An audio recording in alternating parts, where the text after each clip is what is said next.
Hey guys, Steve and Tony here, and I am back with another video.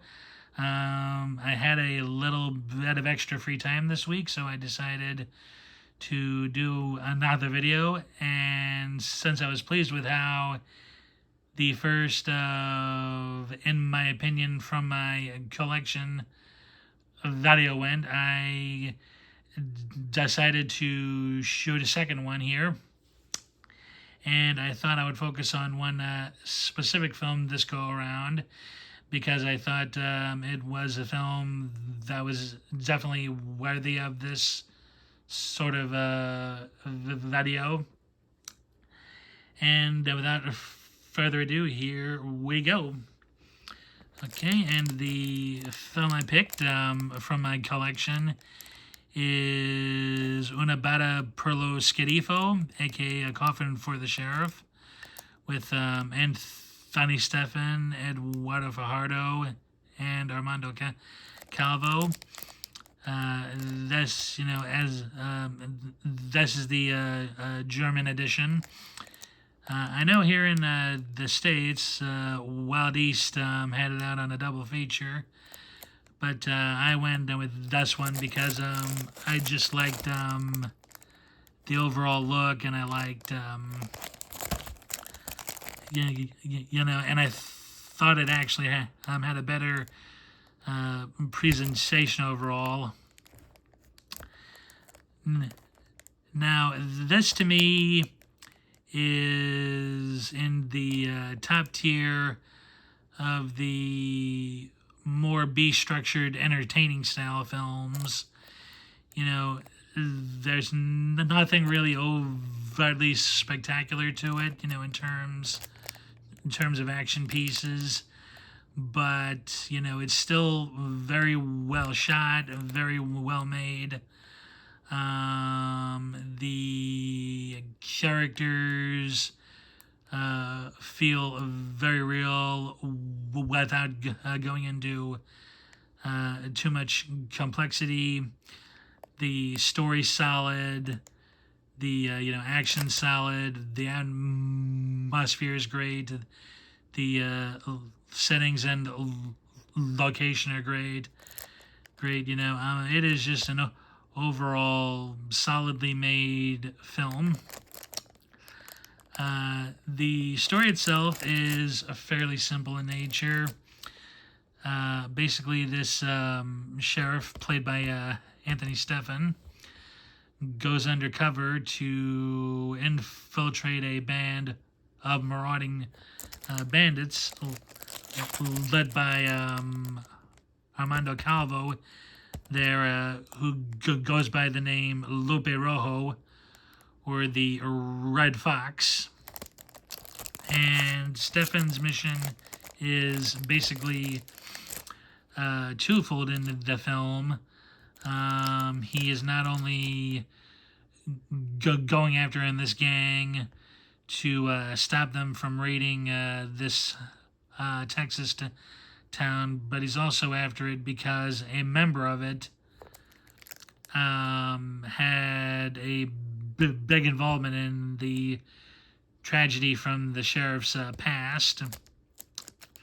And it's really just, about, him breaking on this gang down from the inside, and also to avenge this past tragedy to him. I enjoyed this very much. I was, I'm hooked on it from early on, and again, it's just like, it's very well crafted, like, all of the faces fit, and it's also cool because it was one of Eduardo Fajardo's first times playing a fairly almost generic style cowboy villain. He's dressed in all black, like it has a black hat and everything, but because like he's such a good actor in villain roles. Like, he makes it work really well.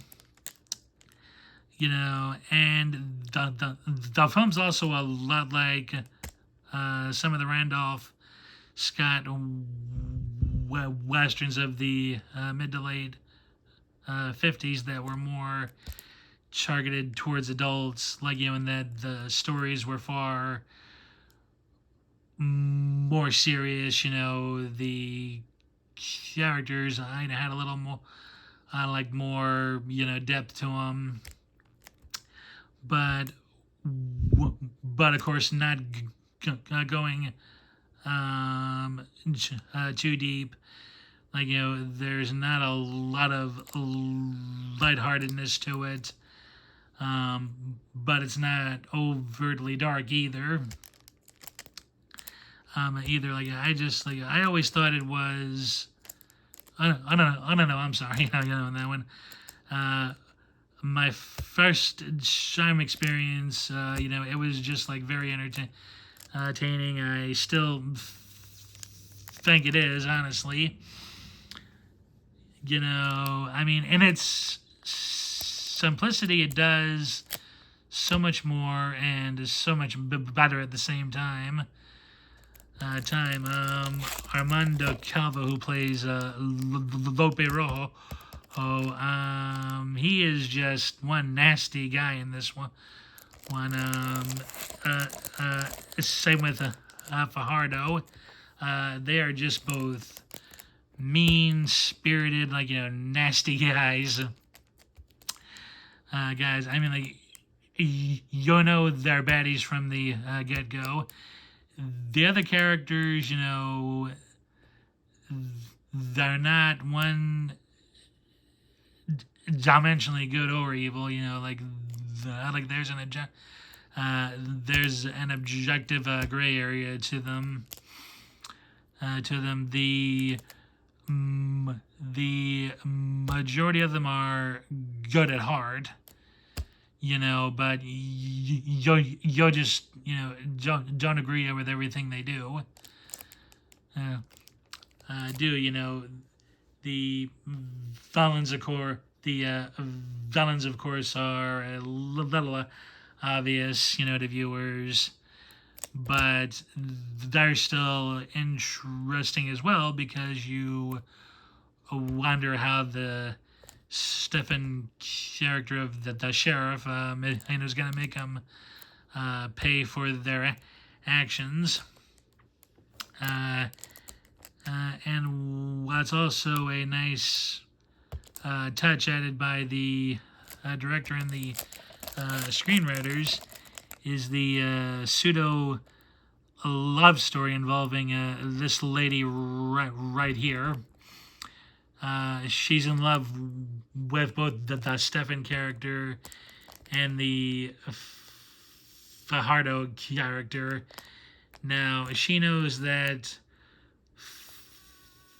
Fajardo's guy is no good, but she still kind of sticks out with him for whatever, her own reasons are.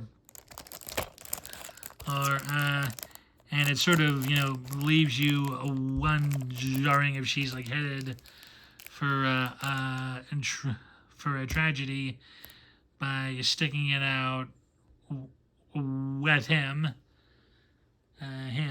So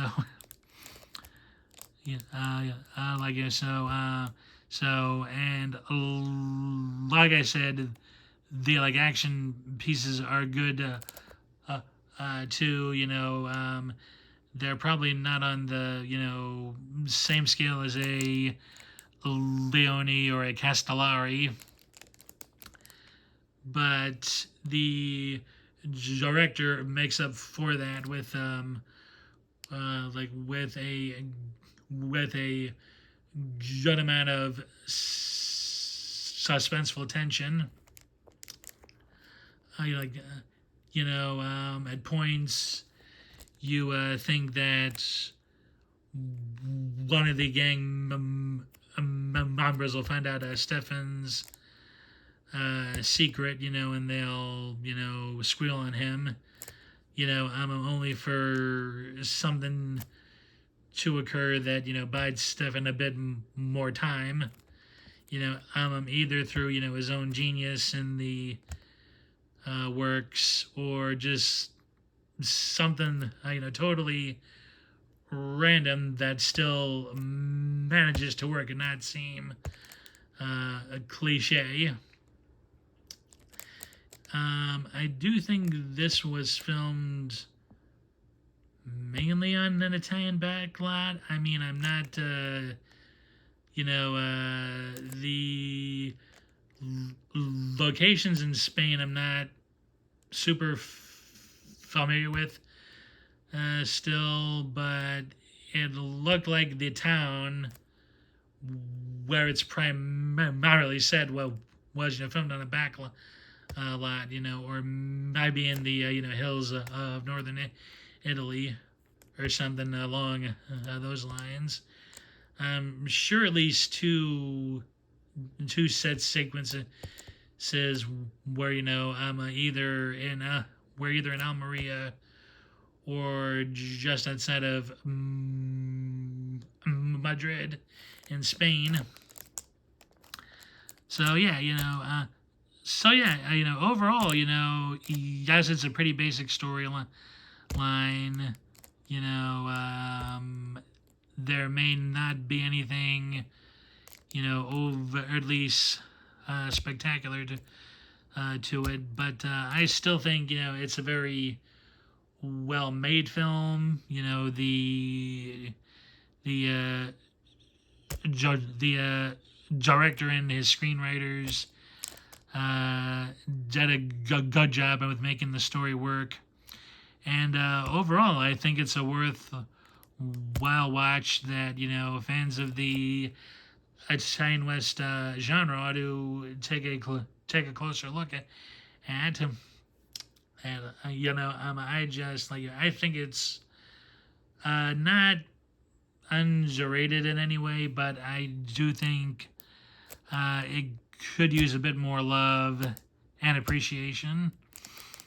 And that was it for this brief, in my opinion, from the collection series. I didn't want to go on rambling too much. I don't really like the idea of boring people in like that in that way. I